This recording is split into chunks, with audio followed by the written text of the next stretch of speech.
vous allez bien? Moi je vais super bien aujourd'hui. On se retrouve pour une nouvelle vidéo. Avant de commencer, je vais vous demander de vous abonner, d'activer la cloche de notification et de ne pas oublier de laisser un commentaire en dessous.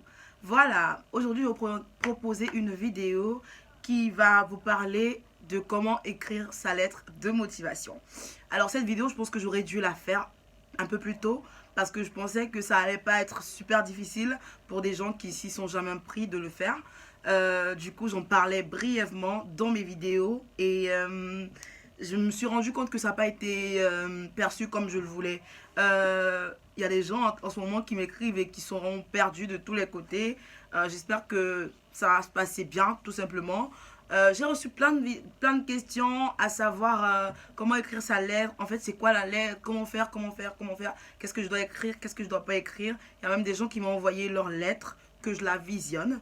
Alors, ce que j'aimerais dire, c'est que la lettre de motivation, c'est un miroir entre vous et l'université. C'est un miroir entre vous et la personne qui va vous recruter, vous accepter. Donc, elle se doit d'être un peu votre reflet. C'est-à-dire, vous devez y marquer des euh, des choses claires, précises et concises. C'est-à-dire, ne pas utiliser un français hyper soutenu qui vous dépasse. Parce que vous allez ensuite être face à un conseiller Campus Trans qui va vous poser des questions. Donc, s'il vous pose des questions et qu'il se rend compte qu'en fait, vous vous n'êtes pas à la hauteur du français que vous avez utilisé dans votre lettre de motivation, c'est pas bien selon moi. Après, moi, je vous conseillerais de vraiment vous concentrer, vous donner à la tâche tout simplement parce que la lettre de motivation, elle compte pour beaucoup. Il faut que toutes les étapes y soient. Il faut que tout ce qu'il y a de nécessaire y soit. Il ne faut vraiment pas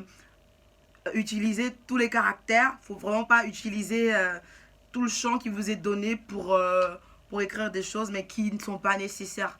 Vous voyez, il y a plein de choses que moi, je vais trouver pas nécessaires, que d'autres personnes vont trouver nécessaires. Je vais m'expliquer. Par contre, il y a vraiment des choses dont on n'a pas besoin, tout simplement.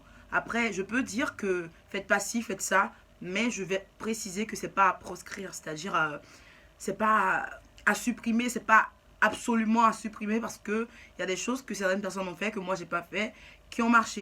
Ça serait dommage de rater sa procédure à cause d'une lettre de motivation, à cause d'une lettre, vous voyez. C'est pour ça que je vais vous demander de bien connaître votre lettre, c'est pour ça que je vais vous demander de vous atteler à la tâche tout simplement. Parce qu'en fait, actuellement, normalement, si vous postulez pour la licence ou l'architecture, vous êtes censé avoir soumis ou bien vous avez jusqu'au 17 janvier pour soumettre. Donc cette vidéo va plus servir à des personnes qui postulent pour le master ou le doctorat. Eux, ils ont encore un peu de temps. Après, si des personnes veulent postuler à partir d'aujourd'hui, jusqu'au 17, ça sera chaud. Donc c'est pas impossible non plus. Donc bon courage à vous. Alors dans cette vidéo, je ne vais pas vous montrer un exemple de lettre. Par contre, je vais vous dire quelques formules qui serait bien d'utiliser tout simplement.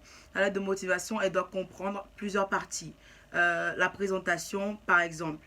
Quand je dis présentation, je ne dis pas forcément écrire votre extrait de naissance. Je vous dis tout simplement, vous pouvez...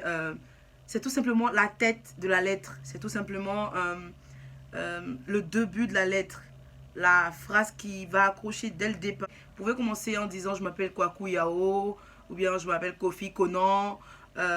Ou au contraire, vous pouvez commencer par titulaire d'un baccalauréat D. Je postule à votre université. C'est pas impossible de commencer par titulaire ou bien de commencer par votre nom ou votre prénom parce que dans les deux cas, ça marche. Dans les deux cas, qu'on le veuille ou non, ça marche. Faut savoir que moi, j'ai pas commencé ma lettre en mettant mon nom, mon prénom, et je suis ici. Donc, des personnes qui vont me dire que non, faut mettre son nom, parce que vous savez, il y a bien vos noms partout, mais c'est important. Moi, je dis c'est important, mais pas primordial, dans ce sens où si tu l'as pas fait, on te recale pas direct. On te recale pas direct. Libre à toi de choisir ton modèle de lettre. Libre à toi de faire selon ton inspiration.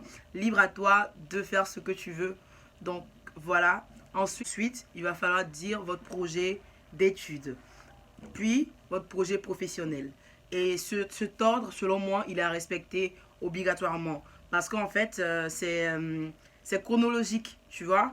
Tu es étudiant, tu étudies, et ensuite tu vas exercer ta profession. Si tu mets ton projet professionnel avant ton projet d'études, moi je vois pas de cohérence. Après, c'est faisable. C'est faisable par rapport à comment tu mallies la langue française. Ou bien tu peux dire titulaire d'un baccalauréat et voulant devenir docteur plus tard, je postule à votre université pour les études suivantes. Après, je pense que ça fait trop de tournures. On n'a pas forcément besoin.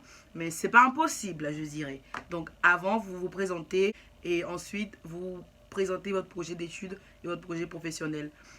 Par exemple, vous pouvez dire je postule à votre université pour, dans un premier temps, étudier la licence en tel, pour ensuite entamer un master en tel, pour pouvoir finir au doctorat. Ou bien je viens de votre université pour, dans un premier temps, obtenir la licence, puis le master. Ensuite, ce master me permettra d'embrasser ma carrière, parce qu'il y en a qui s'arrêtent au master. J'espère que c'est assez clair ce que je dis. Après ça, moi je pense que les plus importants, c'est présentation, projet d'études, projet professionnel. Après ça, forcément, il faudra marquer une formule de politesse, comme par exemple, dans l'attente d'une réponse favorable, je vous prie d'agréer mes respectueuses salutations, ou bien mes salutations distinguées, ou bien tout ce que vous connaissez. C'est vraiment important. Donc, comme je disais dans une vidéo précédente, ma lettre de motivation, elle a fait 3 lignes. C'est pas impossible. Moi, je vous conseille d'être le plus précis possible. Ne marquez pas tout et tout. Ne marquez pas pourquoi vous postulez. Ne marquez pas pourquoi vous avez eu de mauvaises notes, par exemple. Ne marquez pas pourquoi vous postulez à un niveau antérieur. C'est-à-dire, ne marquez pas pourquoi vous postulez en L2 alors que vous êtes en L3 à Abidjan, parce que vous allez aller à l'entretien. Et je dis Abidjan, mais ça peut être Bamako ou ça peut être je sais pas quoi, je sais pas quoi. Vous allez aller à l'entretien, on va vous le demander. Moi, je pense que c'est pas le vif du sujet dans une lettre de motivation. Après, c'est mon avis, c'est vous qui voyez. Alors, cette vidéo, elle a été assez courte parce que je trouve la lettre de motivation brève. Si vous avez des questions, n'hésitez pas à me les poser. Je me ferai un plaisir d'y répondre. Abonnez-vous, activez la cloche de notification et on se dit à bientôt pour une nouvelle vidéo.